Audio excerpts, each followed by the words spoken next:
그래요. 요즘 말씀을 묵상하면서 참, 야, 이 말씀이 너무 기가 막히다 이런 생각을 여러분도 아마 하시리라 생각하는데, 사무엘 하면 사무엘하로, 또 히브리서로니까 또 히브리서로, 어찌 그러면 이 말씀들이 정말 우리의 삶의 속속들이 정말 들여다보면서 제 마음에 또 제 삶에 아주 구체적으로 말씀으로 이렇게 안내해 주는 것을 느낍니다. 여러분도 그러시죠? 네, 아멘. 그래서 제가 어젠가 오늘인가 제가 그랬어요. 야, 이 참 말씀이 기가 막히다. 이제 제 집사람 같이 앉아가지고 어떻게 이렇게 말씀이 정말 우리의 삶하고 자세하게 연결시키고 있는가, 이렇게 이제 그런 이야기를 하니까, 그러니까 성령의 감동으로 된 책이라는 거예요. 성령의 감동으로 된 책이야. 그래서 그러니까 소설책이 아니라 성령의 감동으로 된 책이기 때문에 이 말씀이 이전에도 히브리서를 읽었지만 또다시 읽을 때에 하나님이 또 우리에게 주시는 새로운 은혜가 있는 줄 믿습니다. 그래서 참 이게 놀라운 그런 그 말씀이에요. 그리고 또 이제 제가 이제 순장반 하면서 우리 순장님들이 이렇게 나누는 그런 그 묵상들을 쭉 다 읽어보았는데 참 은혜도 많이 받고, 야, 이거 뭐 설교가 따로 필요 있을까 할 정도로 참 말씀에서 많은 은혜들을 나누는 것을 보고 참 너무 좋았습니다. 오늘도 우리 이영경 권사님, 우리 순장님 묵상 나눔이 너무 좋죠, 그죠? 신앙생활이라는 것은 진짜 그냥 뜬구름 잡는 게 아니에요. 상당히 구체적이고 내 삶의 현장에서 어제도 아니고 오늘 내 삶에서 말씀을 경험하는 것이 정말 신앙생활인 줄을 믿습니다. 사람이 살아가면서 무엇 때문에 무너지는가? 여러분 그런 생각 혹시 해보셨나요? 이 강단에 내 귀에 들리는 이 볼륨 조금 높여줘요. 여러분, 사람이 살아가면서 어느 시점에 무엇 때문에 무너진다, 그렇구나, 이런 생각 아마 여러분도 한 번 정도 해보셨으리라 생각이 돼요. 뭐 때문에 무너지는 것 같습니까? 자, 옆에 한번 잠깐 물어볼까요? 그대는 주로 무엇 때문에 무너지시나요? 네.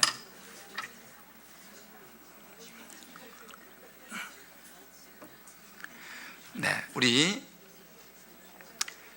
서재석 장로님, 제일 만만한 우리 장로님. 우리 장로님은 주로 살아가면서 뭐 때문에 우리 권사님하고 싸우세요? 네, 싸운 일이 없으시죠, 그죠? 네. 자, 살아가면서 우리가 무엇 때문에 무너지는가? 아마 여러분들이 300이라는 영화를 아마 이 오래전에 나온 영화인데 보신 분이 있을 겁니다. 이 300이라는 영화를 오래전에 이제 저는 이런 뭐 전쟁 영화, 이런 또 뭐 그런 류제가 좀 좋아해요. 뭐 조조가 나온다든지 뭐. 근데 그 영화를 오래전에 봤는데 지금도 잘 잊혀지지 않는 한 사람이 있어요. 그 300 영화의 줄거리가 뭐냐면, 그리스의 스파르타 300명의 정예 부대가 있습니다. 그리고 페르시아의 10만 군대가 싸우는 거예요. 그런데 뭐 게임이 안 되잖아요. 10만과 300. 그런데 이 스파르타 이 정말 용감한 군인 300명이 어디서 싸움을 선택하냐면 협곡에서 딱 이제 싸움을 합니다. 그러니까 이 10만이 이 300을 당해내지를 못하는 거예요. 그 협곡에 기가 막힌 지형적인 요소이기 때문에 10만이 있어도 어떻게 방법이 없어. 그래서 이 300 용사가 막아냅니다. 10만의 페르시아 군대를. 그렇게 이제 막 전쟁은 이제 계속적으로 이제 진행되고 있지만 이 스파르타 이 300명이 굉장히 강하게 사기에 올라가죠. 그때 이 스파르타 이 그리스 사람 중에서 한 곱추가 자기도 나라를 지키기 위해서 이 전쟁에 참여하고 싶다라고 하는 용기를 내갖고 왕에게 찾아갑니다. 그때 레오디나스라고 하는 왕인데 가가지고 왕이시여, 나도 이 나라를 구하기 위해서 이 전쟁에 참여하고 싶습니다. 저 스파르타 군대에 저를 넣어주십시오. 딱 용기를 내서 이제 이야기합니다. 그런데 이 사람 곱추예요. 뭐 외수하고 볼품도 없어요. 그러니까 이 왕이 거절해요. 너는 그래가지고 안 돼. 저리 가. 쫓아내버립니다. 이 곱추가 정말 자기를 목숨 걸고 나라를 지키려고 왔는데 자기가 그렇게 홀대를 받고 쫓겨나니까 그 마음에 분노가 생겼어요. 이 분노가 독이 됩니다. 그러니까 마음이 섭섭한 거죠. 이 섭섭함이 조심해야 돼. 이 섭섭함이 분노가 되고 분노가 독이 됩니다. 그래서 이 곱추가 어디를 가냐면 페르시아 군대로 가요. 나를 여기서 받아주면 내가 중요한 비밀을 알려주겠어. 딱 제안을 합니다. 지금 10만 군대가 어떻게 할 수가 없어가지고 번번이 지금 고전을 면치 못하고 있는데 이 곱추가 그렇게 와서 얘기하니까 오라고 받아줬습니다. 그때 그 협곡에 비밀 통로가 하나 있었어요. 이 비밀 통로를 그 곱추가 페르시아 군대에게 알려줍니다. 그럼 얘 끝난 거죠. 비밀 통로로 투입된 이 페르시아 군대와 300 용사 있는데 뒤에서 나타나니까 그것이 어마어마한 군대가 결국은 300명의 그 스파르타의 아주 용장들이죠. 전멸을 하게 되는 그런 처절하게 싸우는 그러나 이제 용감하게 전사하는 그런 내용입니다. 제가 그 생각이 오래전에 봤는데도 그 곱추가 생각이 참 많이 나요. 우리가 살아가면요, 외부의 적보다 있죠, 사실은 내부의 적이 무서운 거예요. 내부의 적이 무서운 거예요. 그래서 느끼는 것이 누구라도 섭섭하게 하면 안 되겠다. 근데 이게 어려워. 이게 살다 보면 본의 아니게, 그죠? 본의 아니게. 자, 우리 옆에 한번 서로 격려합시다. 섭섭하게 하면 안 되겠습니다. 진짜 우리가 이게 그래, 그죠? 근데 참 쉽지 않아, 이게.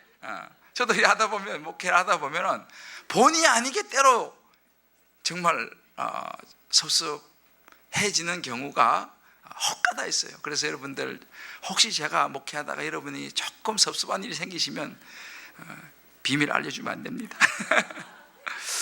아무튼 이게 참 어려운 부분인데, 여러분 우리 신앙도 그래요. 우리 신앙생활 하다 보면요, 굉장한 것은 무너지는 게 아니에요. 아주 사소한 거예요. 우리의 내면에 숨어 있어서 이게 보일 듯 보이지 않는 그 작은 사소해 보이는 그 어떤 말 한마디, 그죠? 어떤 연출된 어떤 상황, 그런 거죠. 그러니까 작은 구멍이에요, 그죠? 큰 뚝이 그냥 한꺼번에 확 무너지는 경우도 있지만 대체로는 어디선가 이제 조그마한 구멍이 뚫려서 물이 이제 흐르다 보면 이게 점점 커지는 거 아니겠습니까? 그러니까 이게 우리의 마음도 그런 것 같아요. 그래서 우리가 잠언 4장 23절 이런 말씀이 있습니다. 무릇 지킬 만한 것보다 더욱 내 마음을 지키라. 생명의 근원이 이에서 남이니라. 우리 마음을 지키는 게 굉장히 중요하다는 거예요. 마음은 안 보이잖아, 그죠? 그런데 굉장히 다치기 쉽고 상처받기 쉽고 섭섭하기 쉽고 하여튼 등등의 이것이 어떻게 보면 우리 마음입니다.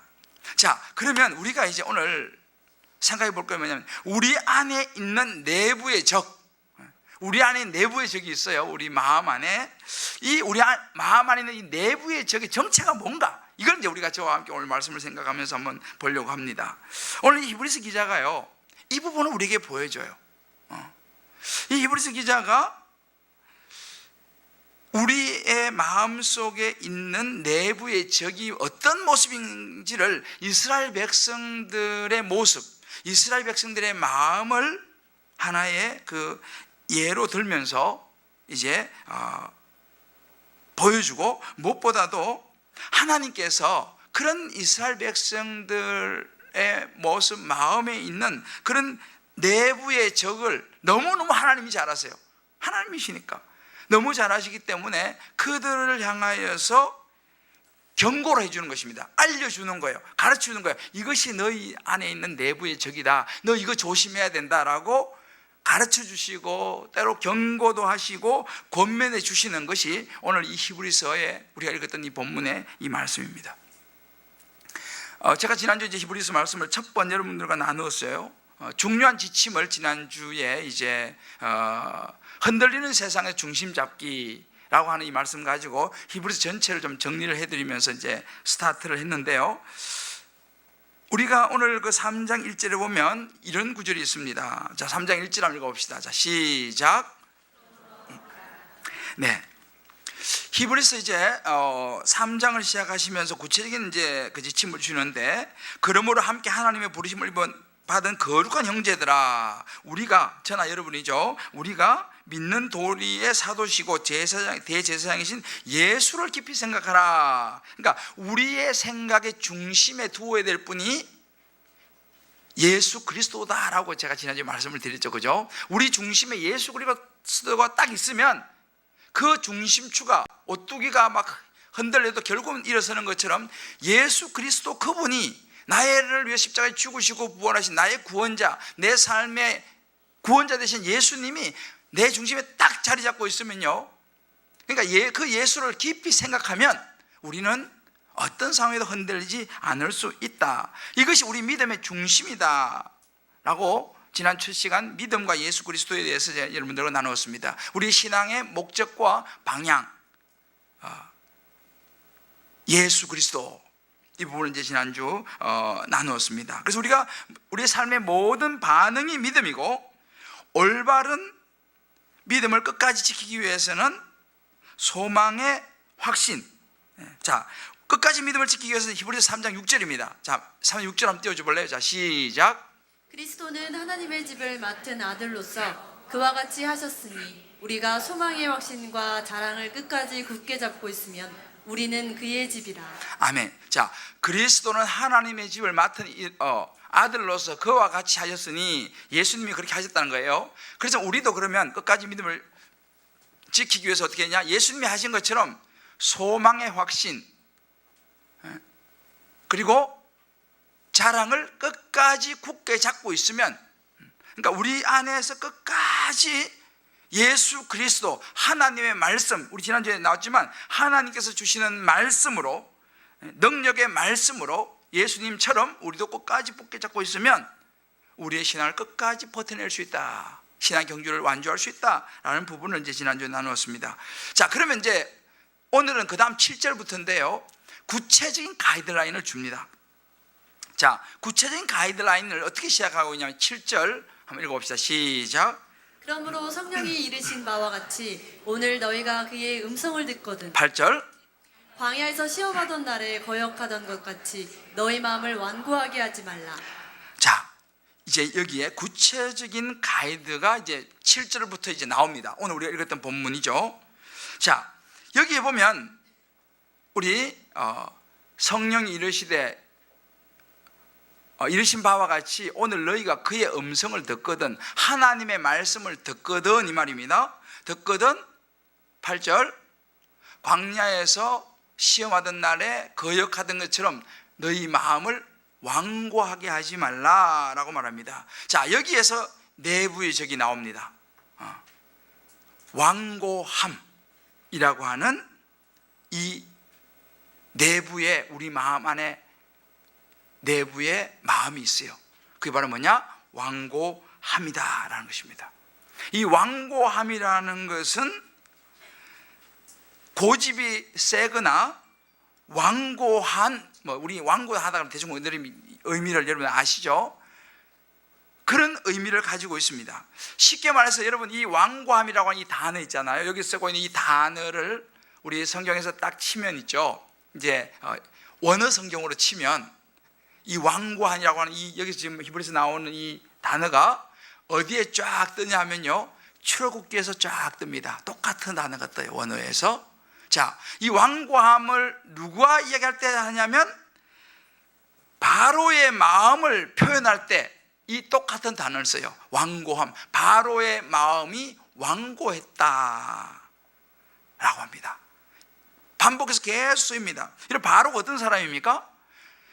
이스라엘 백성들이 출애굽하려고 할 때 안 시켜주려고 끝까지 버틴 사람이죠. 그죠? 그래서 10번이나 재앙을 만나고 마지막에 장자가 죽었을 때 마지못해서 내보낸 사람이 바로입니다. 그러니까 그 10번의 재앙을 계속 만나면서 그 마음이 완고했다고 성경이 표현되고 있어요. 그게 완고함입니다. 그 바로 왕의 마음 안에는 그렇게 찾아와가지고 모세가 우리 백성들 내보내시오, 하나님 내보내라고 합니다 하고 막 이렇게 재앙도 내리고 하는데 그 마음속에 뭐가 있습니까? 그래도 내가 바로인데, 당시에 전 세계 영역에서 가장 힘 있는 신으로 불리워지는 바로인데, 내가 바로인데, 그러니까 자신에 대한 자기의 그런 그 우월감과 자존심을 꺾고 싶지 않은 거예요. 그게 완고함입니다. 내가 누군데 라고 하는 교만. 그래도 이 백성들이 내보내면 우리가 노예로 지금 써야 되는데 아까운 마음, 욕심, 그래도 내가 옳다고 하는 자기 주장, 고집, 이게 바로에게 볼 수 있는 완고함이었습니다. 이 완고함을 오늘 히브리서 기자가 언급을 하고 있는 거예요.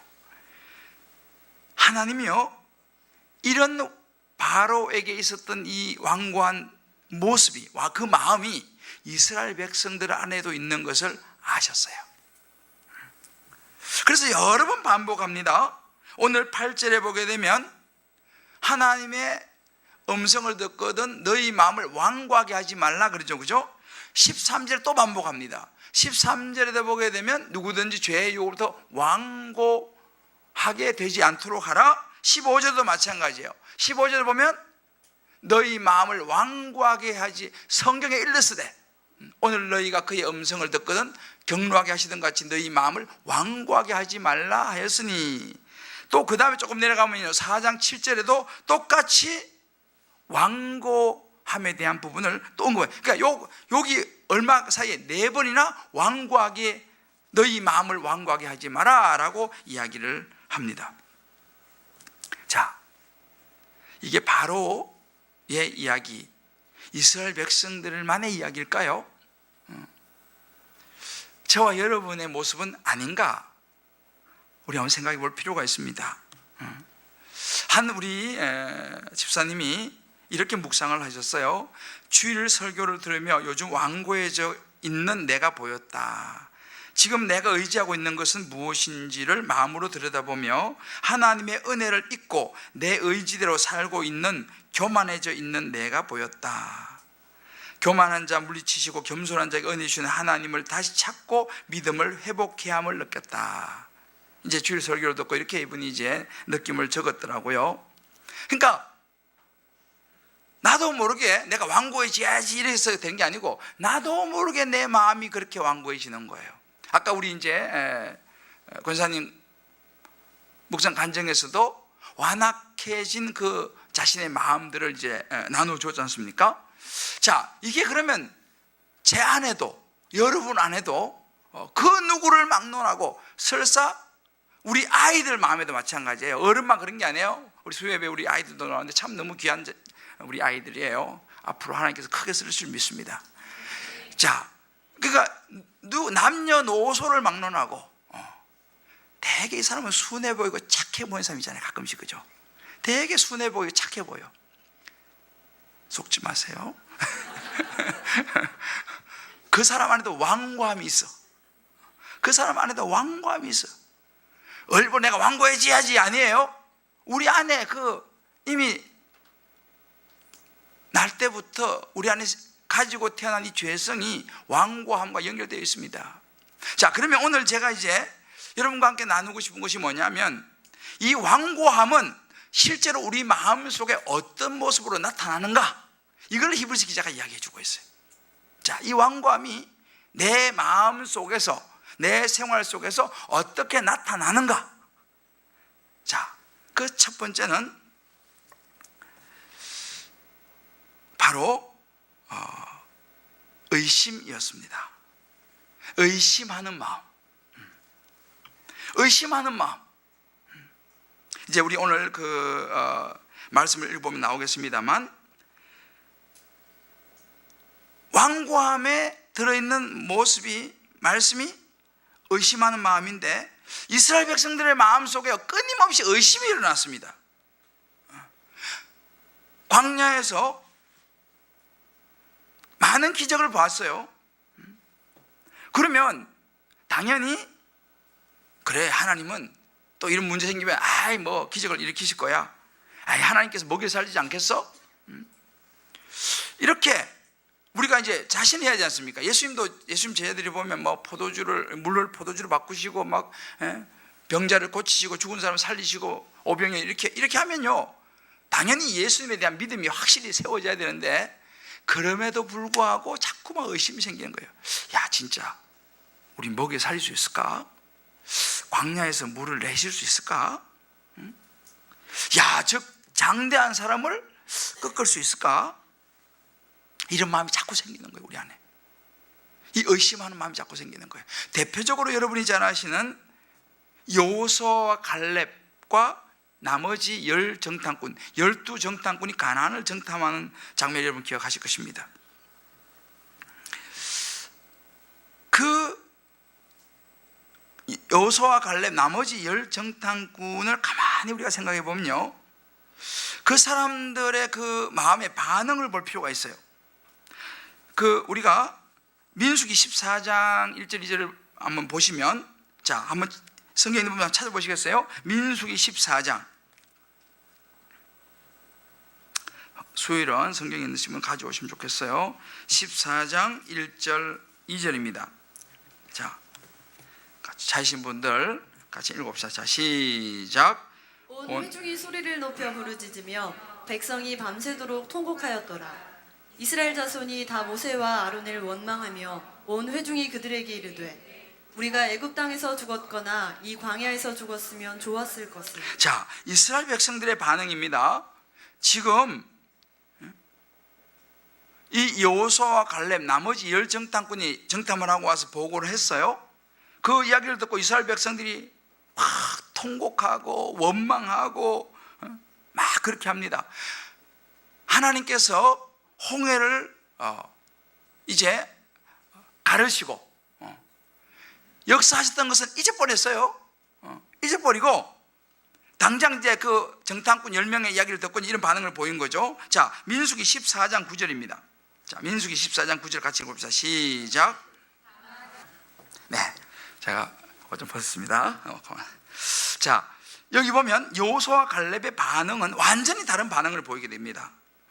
자, 똑같은 사건과 환경을 본 걸 놓고 이 반응이 여호수아와 갈렙하고 10정탐꾼이 완전히 달랐죠. 자, 여기서 이제 우리가 이제 봐야 되는 게 뭐냐면, 이 마음이 완고해지니까 뭐가 사라지냐면요, 믿음이 사라져요. 의심이 생깁니다. 여러분, 우리가요 잘 아셔야 돼요. 하나님의 일은요 믿음으로 하는 줄 믿으시길 바랍니다. 하나님 일은 다 계산하고, 이건 이렇게 하면 안전해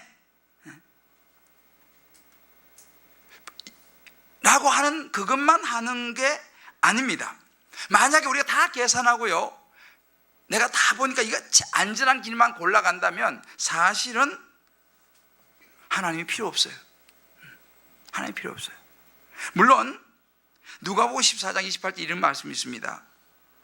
너희 중에 누가 망대를 세우고자 할진대 자기의 가진 것이 준공하기까지 족할런지 앉아서 그 비용을 계산하지 아니하겠느냐 라고 말씀하십니다. 그러니까 우리가 망대를 세우려고 그러면 철저하게 준비하고 경비를 계산하고 해야 한다라고 이야기를 해요. 그 말 맞아, 틀린 말이 아닙니다. 그런데 여러분, 이 말씀의 맥락을 보고 성경 전체의 맥락을 우리가 봐야 돼요. 어느 한 구절만 딱 뜯어가지고 이렇게 하면 잘못하면 우리가 치우치고 이단처럼 오해할 수가 있어요. 그래서 성경은요, 가까운 구절도 봐야 되지만 먼 구절을 보고 또 전체를 보는, 이것도 굉장히 성경 해석의 중요한 부분이에요. 자, 그렇게 망대를 세울 때 계산하고 비용도 하고 이거 다 중요하지만 놓쳐서는 안 되는 것이 뭐냐 하면 우리가 하나님이 되려고 해서는 안 된다는 사실이에요. 내가 다 계산하고 모든 걸 내가 한다? 그러면 자기가 하나님이 되는 거예요. 우리는 하나님에게 공간을 내어드려야 됩니다. 여러분 보세요. 10명의 정탐꾼 가서 보았잖아요. 그들이 본 것은요, 객관적이었습니다. 논리적이었습니다. 합리적이었습니다. 그죠? 보니까 안악자손이 엄청 크고 말이죠. 포도 송이를 갖다 2-3명 메고 가고 키도 장대하고, 이 뭐, 그러니까 그 10명의 정탐꾼이 본 게 잘못 본 게 아니에요. 논리적이고 합리적이고 아주 그냥 그들이 제대로 객관적으로 본 것입니다. 근데 그들이 못 본 게 있어요. 뭘 못 봤느냐? 하나님의 약속을 그들은 기억하지 못했어요. 믿음으로 보는 믿음의 눈이 없었던 것이죠. 하나님 주신 비전이 없었던 것이죠.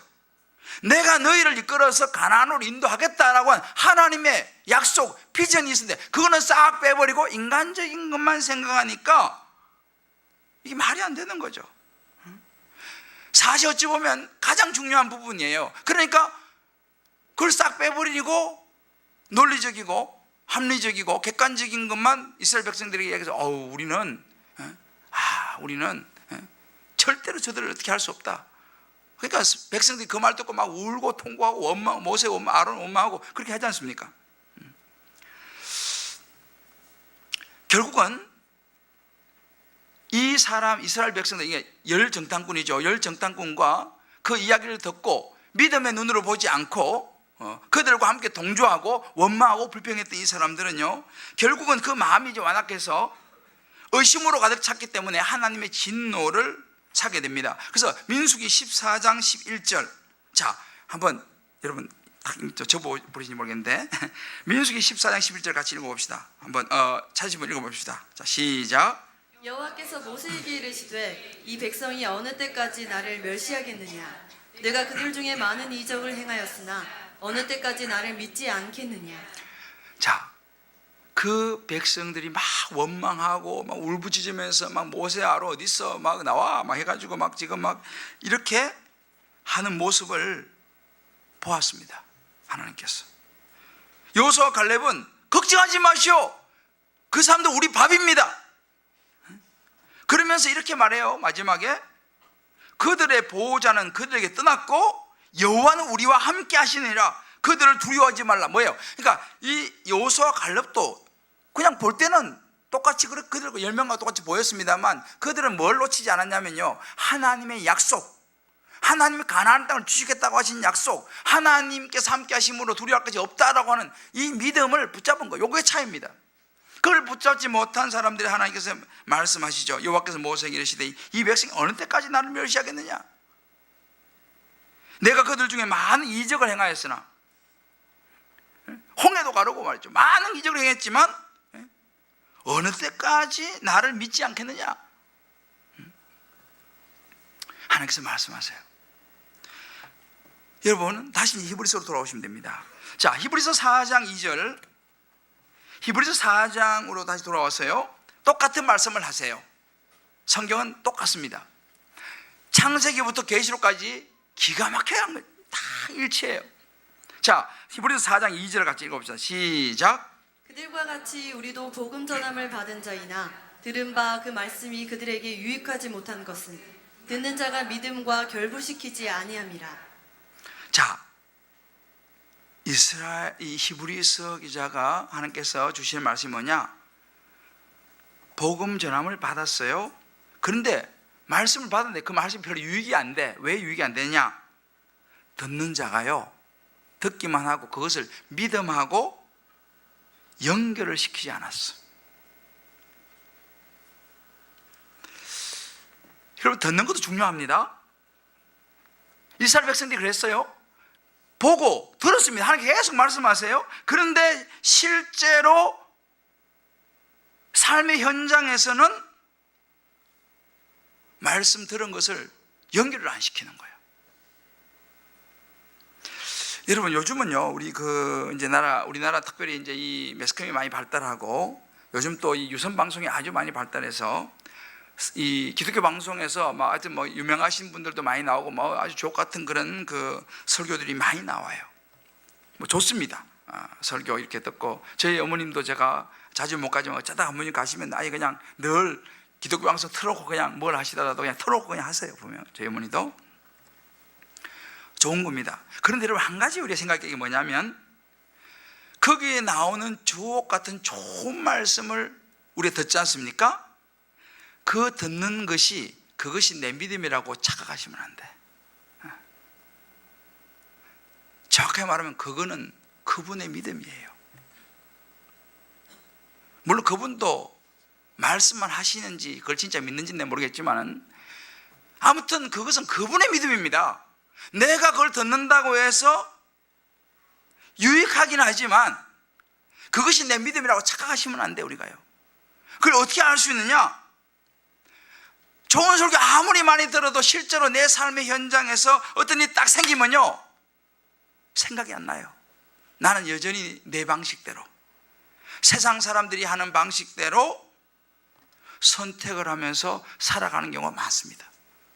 그러면 그렇게 많이 들은 그 말씀이 어디 갔냐라는 거예요. 저도 그렇고 여러분들, 우리가 얼마나 많은 말씀을 그동안 살아오면 들었습니까? 그죠? 수십 년 설교를 들었어요. 그죠? 수십 년 성경을 봤어요. 그런데 그럼 그 말씀이 실제로 우리 지금 내 삶에서 어떤 일이 딱 터지면 어떻게 연결되느냐, 우리 생각해 봐야 됩니다.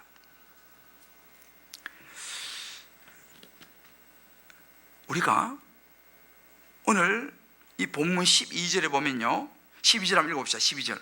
자, 3장 12절 시작. 형제들아, 너희는 삼가 혹 너희 중에 누가 믿지 아니하는 악한 마음을 품고 살아계신 하나님에게서 떨어질까 조심할 것이요. 자, 형제들아, 너희는 삼가 혹 너희 중에 누가 믿지 아니하는 악한 마음을 품고, 이렇게 말합니다. 여러분, 완고함이 뭔지 아세요? 믿지 아니하는 마음이 완고함이에요. 말씀하시는데 그거를 내가 믿지 않는 거야. 심지어 이것을 믿지 않는 마음을요, 악한 마음이라고 심지어 표현까지 합니다. 그래서 이 의심도 마찬가지예요. 우리 안에 계속적으로 말씀을 듣긴 하지만 이 말씀이, 듣는 말씀이 내 삶하고 연결되지 않아서 끊임없이 믿음이 흔들리고 의심이 생기는 것, 이것이 어찌 보면 성경이 말합니다. 의심도 욕심에 치우친 악한 마음이다. 자, 한번 이 부분을 우리가 적용해 볼 필요가 있습니다. 나는 신앙생활 하면서 하나님 말씀을 내가 들을 때에, 받을 때에 너무 계산적이고 논리적이고 합리적이지 않는가? 믿음의 눈으로 그것을 보고 반응하기보다는 당장 눈에 보이는 계산이 너무 빨리 가지 않는가? 날마다 의심하면서 신앙생활하고 있지 않는가?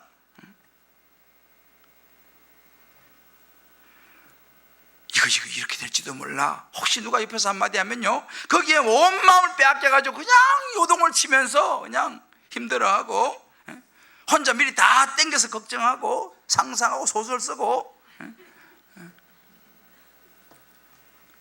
그거는 믿음이 아니라는 거예요. 믿지 아니함이라는 겁니다. 그것이 완고함이라는 거예요. 그 자기 혼자만 그러면 괜찮은데 또 그런 마음을 또 옆에 사람과 또 나누어요. 막 공유해요. 전화해가지고.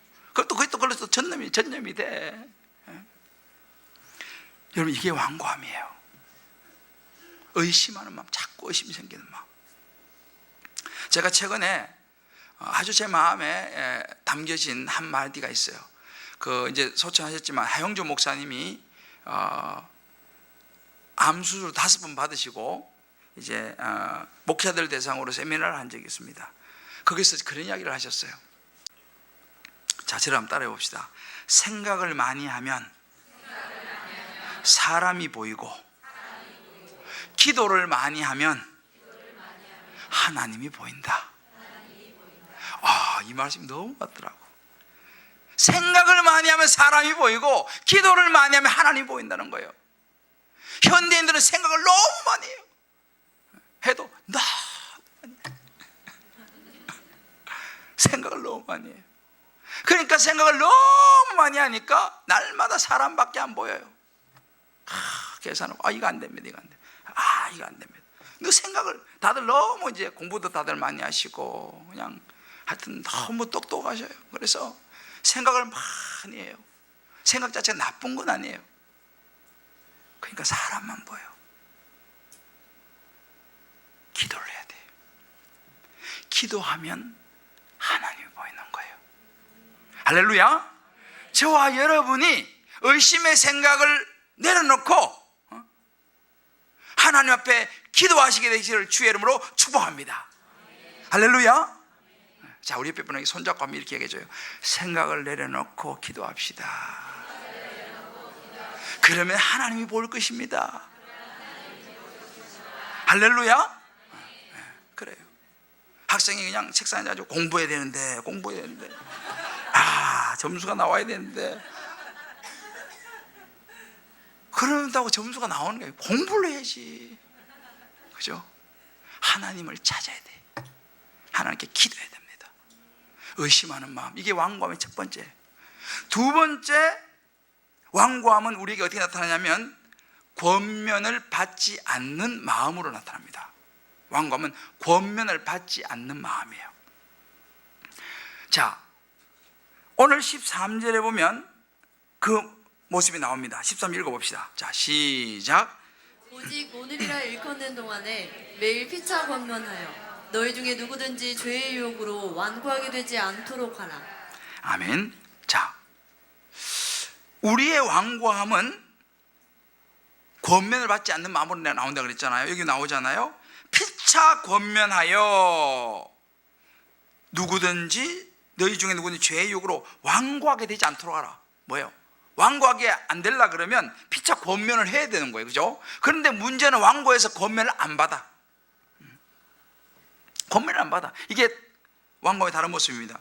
쉽게 말하면 다른 사람 말 듣고 싶지 않아 하는 마음인 거예요. 모세는요, 이 바로는요, 모세를 통해서 하나님께서 말씀을 하시는데 그 권면을 모세가 거절하는 거예요. 거절하는 거예요. 왜? 마음이 완고하니까. 안 듣는 거예요. 모세 이야기를 무시하는 거예요. 그러니까 어떻게 죄의 유혹으로 연결되고 그 마음이 완고해지는 거죠. 왜 그렇습니까? 바로가 생각하니까 자기가 옳은 거야. 자기 생각이 맞는 거야. 자기 생각이 맞는 거야. 내가 볼 때는 야, 이건 문제가 없어.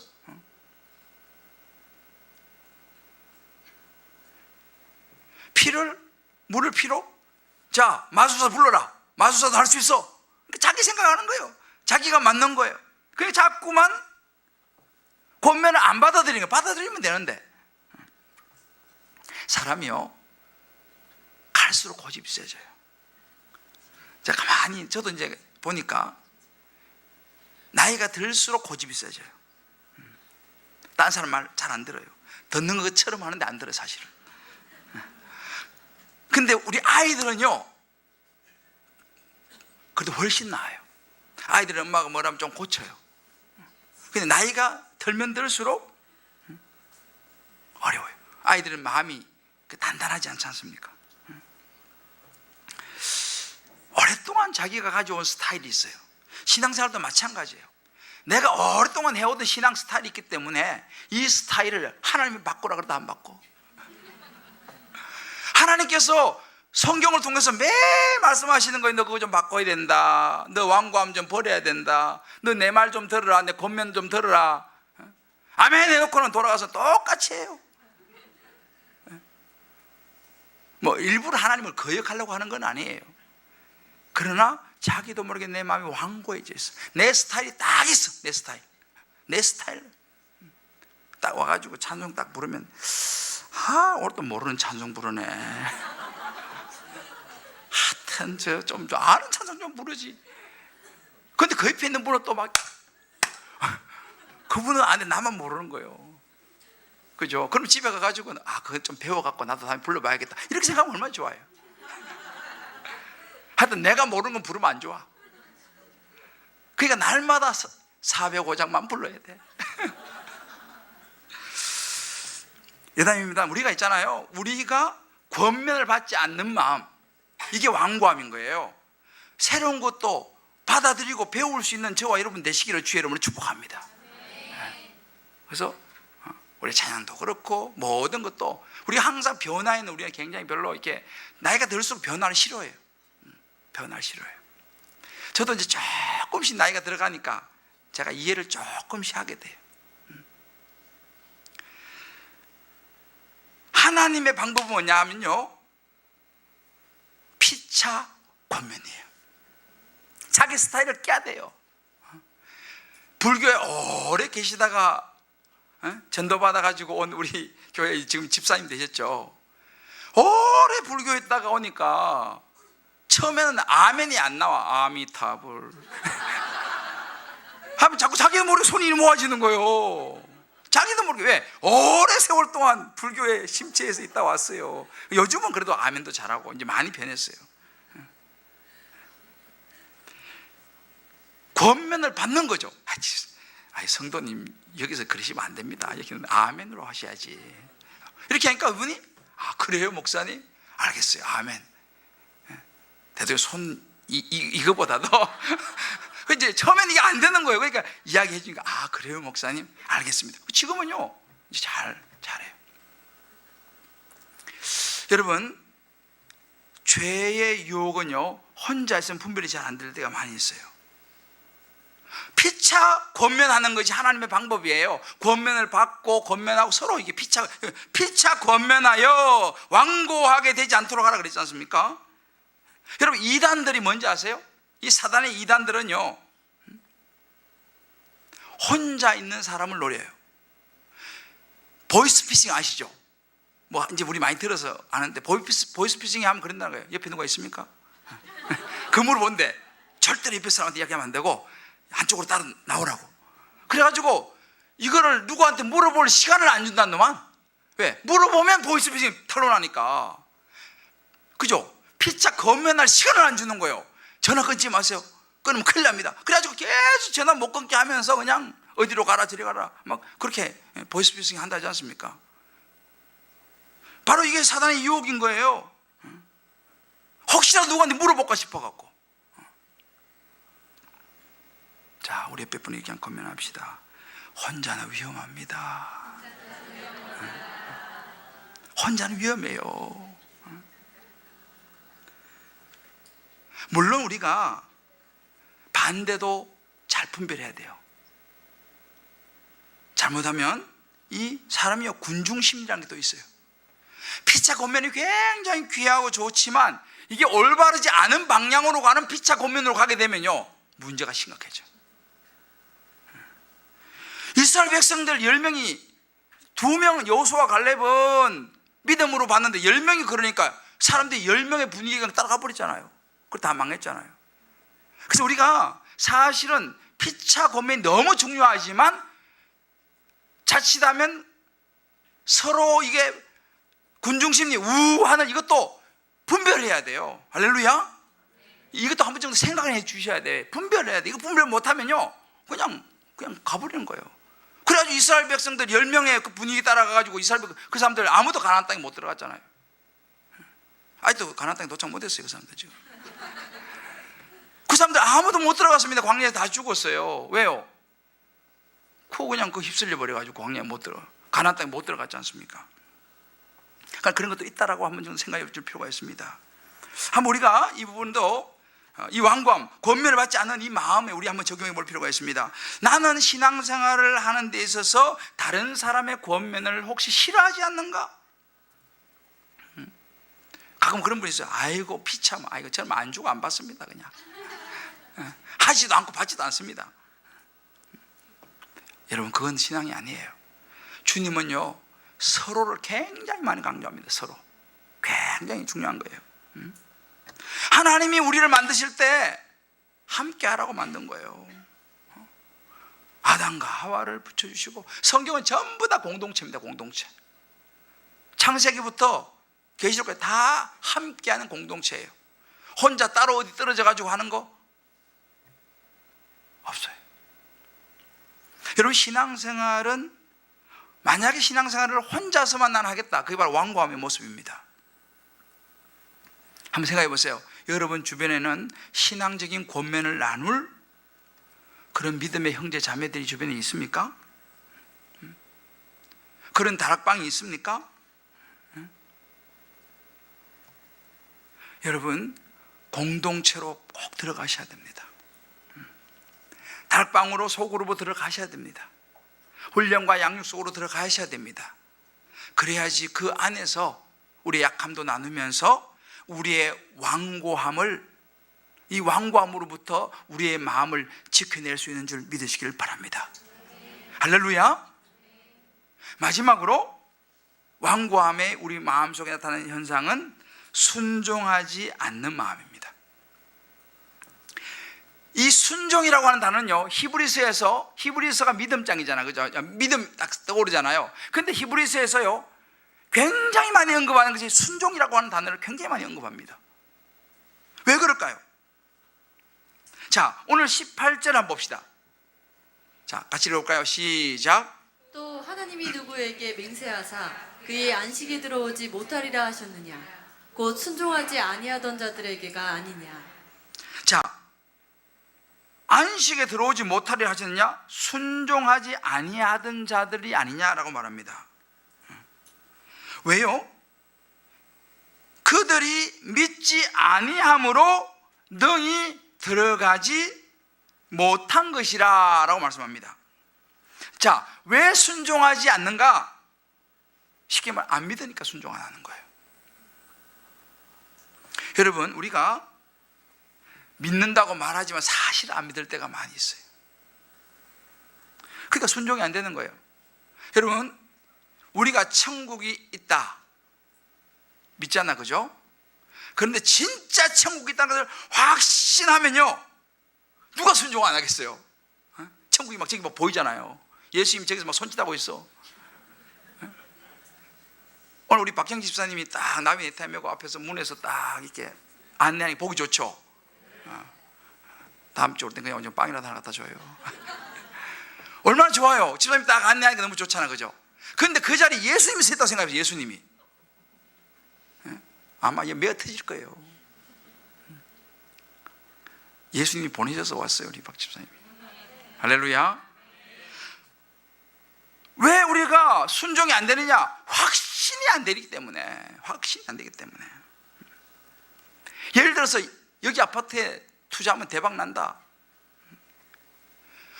확실해요? 에이, 확실하다니까요. 확실해 보세요. 누가 투자 안 하겠어? 여러분, 근데 순종은요, 성경이 말하는 믿음의 이 순종은 눈에 당장 눈에 보이진 않아. 이게 믿음에 따른 순종이에요. 당장 눈에 보이지 않아. 근데 주님께서 말씀하셨어요. 제가 지난주 일요일 말씀에 모세가 상 주시는 이심을 바라봄이라, 눈에는 안 보이지만 상 주실 하나님, 영원한 하나님을 바라보니까 모세가 말씀에 순종해서 선택을 하지 않습니까? 왜 우리가 순종하지 않느냐? 마음이 완악해서 그렇다고 말하는 거예요. 자기 생각. 하나님 말씀을 믿음으로 꽉 붙잡아야 되는데, 믿는다고 하면서도 내 생각이 들어가는 거예요. 아, 저 힘들 것 같아. 그 자기 중심적으로 자꾸 흘러가게 됩니다. 우리가 보통 그래요. 제자 훈련을 받는 거, 그리고 우리 동네 사람들 좀 좋아해요. 우리 동네 사람들이 공부하기를 좋아해. 참 좋은 거예요, 사실은. 우리 동네 아줌마들도 그렇고 아저씨들도 그렇고 공부하기를 좋아해요. 아주 참 저도 그러니까 저하고 잘 맞았어요, 사실은. 제가 여기서 개척을 했는데 이 동네 아줌마 아저씨들이 공부하기 좋아하잖아요. 저도 좀 공부하기 좀 좋아하거든요. 그게 나하고 이게 딱 이게 맞아가지고 다들 공부하러 엄청 왔었어요. 그 제가 저도 엄청 공부 가르쳤어요. 저도 공부 많이 가르쳤어요. 성경 공부. 그런데 특징이 뭐냐면 설거지를 안 하려고 그래. 봉사는 안 하려고 그래. 왜요? 봉사는 공부가 아니거든. 성경 공부만 해가지고 봉사가 나오진 않아요. 봉사는 순종이거든요. 순종은요, 이론이 아닙니다. 순종은 땀이거든요. 제가 지지난주인가 설교 때 팬과 제자의 차이를 이야기했죠. 팬들은 막 열광하는 거예요. 공부하기 좋아하고, 아 좋다 막 이렇게 나오는 거예요. 그런데 땀은 안 흘려. 시원한 데 앉아가지고 치킨 먹으면서 팝콘 먹으면서 이거 하지. 가서 뭐 좀 싫어해요. 팬이에요. 예수 믿어요. 좋아요. 거기까지예요. 제자는 그게 아니거든요. 제자는 순종까지 가야 되는 거죠. 왜 그러면 순종하지 않는 마음이 완고함인가? 오늘 성경에서 말하잖아요. 마음이 완고하니까 순종이 안 되는 거예요. 예수 믿어도 마음이 완고하니까 순종이 안 되는 거죠. 순종은 움직이는 거거든요. 성경 공부만 해갖고는 안 움직입니다. 오히려 성경 공부하면 어떤 현상이 벌어지느냐? 오늘 어젠가요? 그 큐티인에 보면 이렇게 이야기했어요. 아주 정확하게 이야기를 했어요. 말씀을 묵상한다는 것은 말씀의 지식을 쌓아 그것으로 남을 비판하는 것이 아니라 말씀으로 나를 찔러 쪼개어 숨겨진 내 죄를 보는 것을 뜻한다. 이렇게 하겠습니다.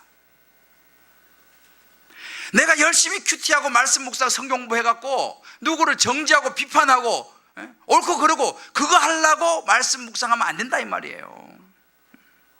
여러분, 제자 훈련의 위험이 여기 있어요. 제자 훈련의 약점이 여기 있어요. 제자 훈련을 제가 공부 엄청 많이 시켰거든요. 적성이 딱 맞으니까. 저도 공부 엄청 시키고 엄청 많이 와서 공부 많이 했어요. 정말 우리 교회에서 수백 명 제자 훈련 받았어요. 사실 그 카운트하면요, 우리 교회에서 제자 훈련 받은 걸 보니까 거의 제 기억으로는 3년 전까지만 한 460몇 명 제자 훈련 받았어요. 별로 안 놀라시죠? 굉장한 숫자입니다. 7년 만에 460 몇 명 제자 훈련 받았어요. 이건 굉장한 거예요. 개척해가지고 사회훈련이 200 몇 명인지 100 몇십 명인지 하여튼 사회훈련이 한 절반 정도 조금 못되게 받았어요. 이거 굉장한 거예요, 사실은. 근데 여러분, 다 필요합니다만은 거기에 위험이 있는 거예요. 뭐 위험이 있느냐? 성경 지식이 하나님 말씀에 순종하기 위한 믿음으로 가야 되는데 믿음으로 안 가고 완고함으로 가버리니까 성경을 가르치는 사람이나 배우는 사람이나 다 마음이 완고해져요. 다 내가 잘났어. 제가 또 굉장히 잘났던 목사 아니겠습니까? 지금은 제가 이제 코가 석자 빠져가지고 지금은 애오하지만 제가 면접가에도 굉장히 제가 잘 나가는 목사였어요. 왜? 공부가 돼버리니까 그렇게 되는 거죠. 마음이 완고해져 버리는 거예요. 내 마음이 완고해져 버려. 내가 그래도 개척해가지고 말이지 몇 년 만에 2천 몇백 명씩 뭐 이렇게 되니까 내 마음이 완고해져 버린 거야. 야, 내가 그래도 이 정도인데 이제 완고해져 버린 거죠. 더 말씀에 머리 숙이고 순종하고 이거 해야 되는데 내 마음이 완고해져 버리니까 순종이 안 되는 거죠. 순종이 안 되면 머리로 말씀 묵상하면 할수록 지식이 쌓이는 거예요. 여기 이제 위험한 것이죠. 그래서 요즘 제가 이제 제자 훈련하고 사역 훈련하면 철저하게 그 부분을 제가 지금 굉장히 신경을 많이 써요. 공부시키고 공부하는 그만 안 하려고. 물론 말씀을 배우고 하는 건 있습니다만 이것이 믿음으로 연결되지 않은 것은요, 똑같은 현상을 또 가져올 겁니다. 많이 훈련받으면 많이 훈련받을수록 봉사자가 없어요. 봉사자가 없어요. 전부 다 가르치기 말라 그러지. 전부 다 가르치기 말라 그러지. 그 이제 이번에 보세요. 우리 박형기 집사님 딱 이번에 제자 사역을 시작했는데 바로 남의 태명을 서갖고, 우리 박 집사님 비싼 사람이에요. 병원 가면 1시간에 뭐 엄청나게 돈 받고 하는 사람 여기 와서 가지고 몇 시간 돈이. 근데 여러분, 이게 진짜 제자가 되는 것입니다. 할렐루야. 뭐 성경 구절을 많이 암송하고 막 로마서 8장 쫙쫙쫙 외우고 이것도 중요하지만 그거 지나고 나면 아무것도 없어요. 그거 좀 못해도 괜찮아요. 내가 요즘에 와서 1시간 차라리 안내하고 제자의 모습, 순종하는, 이게 완고함을 던져버리는 이것이 진짜 제자의 모습인 줄 믿으시길 바랍니다. 여러분, 나만 장군을 기억할 거예요. 열왕기하에 나오는 나만 장군. 나만 장군이 어떻게 나음을 입었습니까? 문둥병 걸렸는데 이스라엘에서 잡혀온 그 계집종, 여종 이야기 하는 거예요. 우리나라 가면 엘리사 선지자님이라고 있는데 그분 만나면 고침 받을 수 있어요. 그걸 누구한테 얘기했냐? 부인한테 얘기했어요. 나만 장군 부인한테. 참 부인을 잘 둬야 돼. 부인한테 이야기하니까 부인이 그 말을 듣고 에이 저리가 이렇게 안 했어요. 나만 장군한테 가가지고 여보 이렇게 이야기를 했잖아요. 부인이 중요해요. 남자는 머리고 부인은 목이라잖아요. 목이 중요하니 목이. 그래가지고 부인 말 듣고 나만 장군이 진짜로 이제 왕한테 부탁해가지고 엘리사한테 갑니다. 갔는데 엘리사 선지자가 이렇게 말하는 거예요. 요단강에 가서 목욕하시오.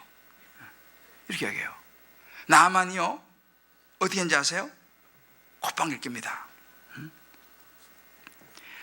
우리가 열왕기 5장에 보면요 이렇게 나옵니다. 엘리사 선지자의 말을 듣고 처음에 이 나만이 막 화를 내요. 그래 돌아서 가버려. 아니 우리나라에 훨씬 더 좋은 깨끗한 강이 많은데 여기 지저분한 이 요단강에 날 들어가라 그래? 하고 그냥 그 마음이 완고해가지고 돌아서 가버려 화내고요. 그런데 그 밑에 있는 종들이 참 괜찮은 종들이야. 아이고 주인님 그래도 여기까지 왔는데 그래도 그냥 그래도 한번 그냥 뭐 들어갔다가 나 흉내라도 한번 내봅시다. 막 이렇게 해가지고 그래도 나만이 그래도 그 완고함을 갖다가 누구를 때리고 사실은 그 말을 듣습니다. 그래서 12절에 보면 이렇게 나와요. 나만이 이에 내려가서 하나님의 사람의 말씀대로 요단강에 7번 몸을 잠그니 그 살이 여전하여 어린아이 살 같아서 깨끗하게 되었더라. 할렐루야. 나만이 끝까지 완고했으면 이 사람 문둥병 치료 못 받았어요. 근데 하나님 말씀에 따라서 그거 들어간다고 무슨 몸이 낫겠어요? 지저분한 요단강에 들어가서 조그마한 그거 들어가서 말도 안 되는 소리 아니에요, 그죠? 객관적으로 계산해보고 논리적으로 안 맞는 거예요. 그건요 자기 나라에 훨씬 더 좋은 강물 깨끗한 물 많아요. 좋은 약도 많고. 그런데 나만이 하나님의 말씀대로 요단강에 7번 몸을 잠그니 이게 중요한 거예요. 이게 순종입니다. 저랑 따라 봅시다. 하나님의 사람 내 말씀대로 요단강에 7번 몸을 잠그니 깨끗하게 되었더라. 할렐루야. 제가 요즘 기도하는 게 있어요. 이 수요 기도회 때 끝나고 이제 안수 기도 하잖아요. 생각해 보세요. 뭐 안수 기도 간다고 무슨 일이 나겠어요? 다들 믿음이 있으시네. 그렇잖아요. 뭐 제가 무슨 하나님도 아닌데 뭐 기도 뭐 안 받는다고 해서 무슨 뭐 천지개벽이 하겠습니까? 중요한 이것입니다. 하나님의 말씀대로 나와서 기도를 받았더니 하나님의 깨끗함을 주셨더라. 할렐루야. 믿습니까? 이게 믿음이고 이게 신앙생활이에요. 병원에 가지 뭘 여기 와서 기도 받아요? 그렇잖아요. 병원에 가서 저기 하지 뭐 여기 와서 기도한다고 뭐 애가 생깁니까? 근데 애가 많이 생겼잖아요. 할렐루야. 진짜 우리 교회에 애 많이 생겼어요. 여기 좀 대표적인 사람 있잖아요. 맨날 와서 기도 받아요. 1번 한 2년 받았나? 부끄러워 맨날 와서 맨날 김원집 하나님 주여. 그렇잖아요. 창피해가지고 맨날 나와서 기도 받는데 뭐 1년, 2년 돼도 뭐 애가 안 생겨. 지금 배불러가지고 좀 있으면 못 나올지도 몰라 지금. 제가 우리 조홍환 선생한테 그랬어요. 부인하고 와서 기도를 받으시오. 이름만 올리지 말고 그런 간절함이 있어야지. 저기 뭐야 하나님께서 역사를 하시지. 주의 옷자락을 만지며, 오늘 그 창이 있잖아요. 주의 옷자락 만지며, 그런 간절함이 있어야 되고요. 여러분, 우리의 이성과 계산 가지고는요 하나님의 역사를 보지 못한 줄 믿으시기 바랍니다. 기도해 준다고 하면 나와가지고 뒤 밀어야죠. 왜? 하나님이 역사하시니까, 하나님이 기적을 베푸시니까. 믿습니까? 저는요 이걸 믿습니다. 우리가 하나님 믿어야죠. 계산 이제 그만하고요, 생각 그만하고요, 기도하는 거예요. 하나님이 역사하시면요 저는 오늘 또 기적이 날 줄 믿습니다. 제가 오늘 저기 그 최선 그 집사 예전에 우리 교회 나오셨어요. 지금 이제 안 나오시지만 몇 년 전에 원래 그 가서 기도했어요. 의식도 없고 보니까 중환자실에 누워 있는데 참 마음이 너무 안 좋더라고. 그래서 내가 간절히 이마에 손을 얹고 기도했어요. 하나님 기적을 베풀어 주십시오. 주님 아버지, 불쌍해서 이 집사 깨어나게 해달라고. 하나님이 어떻게 하실지 모르지만 저는 하나님이 역사하시면 된다고 저는 믿습니다. 물론 생명 하나님의 손에 있지만 저는 간절히 기도하는 거예요. 할렐루야. 믿음으로 기도해야 되는 거예요. 우리가 나만 장군처럼 요단강 몸을 7번 담궈야 된다니까요. 아유 그거 한다고 못하겠어, 뭐 기도 한번 한다고 못하겠어. 그러니까 안 되는 거예요. 그 사람은. 이게 완고함입니다. 완고함. 순종하지 않는 마음, 이게 완고함이에요. 순종을 해야죠. 순종을. 할렐루야. 우리 안에 이 완고함이 많이 있어요. 순종을 안 해요. 순종을 해. 다 내 생각이에요. 내 생각. 여러분 보세요. 히브리서 4장 11절, 이거 한 가지 기억하고 좀 정리하는데, 히브리서 4장 11절 한번 띄워줘 봐요. 이것도 중요한 거예요. 히브리서 4장 11절 같이 한번 읽어볼까요? 성경 있는 분들. 자, 4장 11절 시작. 이는 누구든지 저 순종하지 아니하는 본에 빠지지 않게 하려 함이라 그랬습니다. 자 보세요. 그러므로 우리가 저 안식에 들어가기를 힘쓸지니 이는 누구든지 저 순종하지 아니하는 본에 빠지지 않게 하렵니다. 무슨 말입니까? 순종하지 아니하는 것도 본이 돼요. 성경이 말해요. 순종하지 아니하는 것도 본이 된다니까요. 주변 사람들 분위기가요 아무도 순종을 안 해요. 그러면 그게 본이 돼갖고요 또 그런 것만 또 다 저 수협이 안 간대, 뭐 내 혼자 가, 우리 순자님도 안 가신데 보니까. 그 나도 안 가는 거예요. 순종하지 아니하는 자가 본이 돼요. 11절 딱 나오잖아요. 나는 요즘 성경 보면서 기가 막혀. 사람들이요 기도하는 분위기가 되면요 기도하는 분위기로 흘러가지만, 기도 안 하는 분위기가 되면요 기도 안 하는 쪽으로 흘러가는 줄 여러분 믿으세요. 그렇지 않습니까? 성경에 말해요. 순종하지 않는 것도 본이 되는 거예요. 그래서 순장이 기도를 하면 순원이 그 본을 보고 기도를 하지만, 순장이 기도 안 하잖아요. 그럼 순원이 그것도 따라 배운다니까. 기도 안 하는 것도. 그 자기 책임인 거예요. 사실 목자의 책임이에요. 사실은. 의심하는 분위기 되면 의심하는 분위기로 흘러가는 거예요. 그래서 여러분 영적인 분위기가 굉장히 중요합니다. 요즘 우리 교회에요 영적인 바람이 불고 있어요. 믿습니까? 새벽에 강단에 여기 모여갖고요 우리 한 10분 15분 동안 정말 뜨겁게 기도합니다. 우리 성도들을 위해서 아침마다. 제가 근데 기도하니까 사실은 우리 성도님들도 좋겠지만 제가 좋아요. 제가 아주 막 힘이 나. 할렐루야. 이 말이 무슨 말인지 모르시는 분들은 새벽에 한번 나와보세요. 그럼 무슨 말인지 알아요. 제가 참 좋아하고 늘 마음에 새기려고 하는 한 구절 같이 한번 읽어봅시다. 히브리서 4장. 제가 너무 좋아하고 본받고 싶은 구절이에요. 히브리서 4장 8절.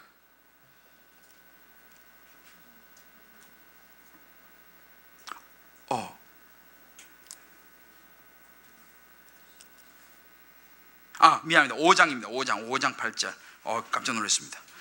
자, 히브리서 5장 8절 9절 같이 읽어봅시다. 자, 시작. 그가 아들이시면서도 받으신 고난으로 순종함을 배워서 온전하게 되셨은즉 자기에게 순종하는 모든 자에게 영원한 구원의 근원이 되시고. 아멘. 보세요. 그가 아들이시면서도, 예수님이죠. 예수님이 하나님의 아들이시면서도 고난으로 순종을 배웠다 그랬습니다. 고난으로 순종을 배워서 온전하게 되셨은즉 자기에게 순종하는 모든 자에게 영원한 구원의 근원이 되신다 그랬습니다. 여러분, 예수님의 키워드는요, 순종이셨어요. 하나님의 아들이면서도 순종했어요. 무슨 순종? 십자가 지는 순종. 고난으로 순종을 배웠다 그랬어요. 예수님도 십자가 지고 싶지 않았어요, 인간적으로. 그래서 막 겟세마네 동산에서 주여 할 수 있으면 이 잔을 내게서 옮기시옵소서, 땀방울이 핏방울이도록 기도했지 않습니까? 예수님 십자가 원하지 않았어요. 좋지 않아요. 그 얼마나 저주와 치욕입니까? 그런데 예수님이 어떻게 했냐? 마지막에 그러나 아버지여 내 뜻대로 마옵시고 아버지의 뜻대로 되기를 원하나이다. 할렐루야. 이게 위대한 기도입니다. 절정이에요. 예수님의 절정은 순종이었습니다. 믿습니까? 예수님의 생애 절정은 순종이었습니다. 마지막 십자가 지는 순종이었습니다. 요한복음 17장 4절에 이런 문제 있습니다. 아버지께서 내게 하라고 주신 일을 내가 이루어 아버지를 이 세상에서 영화롭게 하여 싸우니. 예수님의 삶은 철저하게 하나님께 순종하는 삶이었어요. 자기 생각대로 하지 않았습니다. 모든 아버지의 뜻이 뭔가, 처음부터 끝까지 아버지의 뜻이 뭔가, 어떻게 하나님이 기뻐하시는가, 여기에 모든 초점이 맞춰졌습니다. 근데 우리는 어떻습니까? 아유, 목사님 요거는 안 돼요. 요거는 이거는 안 됩니다. 이거는. 저도 그런 마음이 아직도 많이 있어요. 하나님, 이것까지는 제가 도저히 힘듭니다. 저도 그런 부분이 있어요. 이것까지는 주님, 내가 참 이건 너무 부담스러워. 이것까지는 도저히 힘듭니다. 그 예수님은요, 그걸 넘었었어. 나도 지금 기도해. 나도 그걸 넘어야 되는데 예수님 그걸 넘으셨거든요. 마지막 십자가라고 하는 이거, 주님 이것만은 어떻게 좀 이 잔을 좀 지나가면 안 되겠습니까? 근데 마지막에 그 순종을 넘었거든요. 그런 아버지여 내 뜻대로 마시고 아버지 뜻대로 되기 원합니다. 그 마지막 순종의 고비를 넘었을 때에 하나님이 예수님을 들어 사용하신 줄을 믿습니다. 저와 여러분이 이 마지막 순종의 단계를 넘어설 수 있게 되기를 주의 이름으로 축복합니다. 이거 해야 됩니다. 이제 우리가요, 내 생각, 내 계산, 내가 이렇게 그거 내려놓고 아버지가 기뻐하는 게 뭐냐? 아버지가 기뻐하는 게 뭐냐? 정말 주님이 기뻐하는 것이 무엇이냐? 우리 교회 이름이 너무너무 잘 됐죠. 주님 기쁨의 교회. 주님이 기뻐하시는 것이 뭐냐? 그것을 생각하면서 내가, 저와 여러분이 주님 말씀하시는 것을 할 수 있는 저와 여러분 되시기를 주의 이름으로 축복합니다. 이것이 완고함을 넘어서는 길이에요. 사랑하는 성도 여러분, 주님께서 말씀하시는 거예요. 너 이 완고함 넘어서야 된다. 이것이 네 마음의 적이다. 이 완고함 넘어서야 된다. 의심하는 마음, 너 자꾸 의심들지 않아. 내가 너 사랑한다는데, 내가 책임진다는데 의심하는 마음, 권면을 받지 않고 싶은 마음, 내 마음대로 하고 싶은 마음. 그래서 성경도 내 마음에 고르는 것만 골라가지고 내가 붙잡고 싶은 마음, 권면을 받지 않고 싶은 마음, 이 완고함, 이걸 우리가 떨쳐내야 됩니다. 받아야 돼요. 권면을요. 주님 말씀을 내가 받아야 됩니다. 내가 싫더라도 마지막으로 순종하고 싶지 않은 그 마음, 그걸 우리가 떨쳐야 됩니다. 누가 안식에 들어가느냐? 이 완고함을 떨쳐버리는 사람.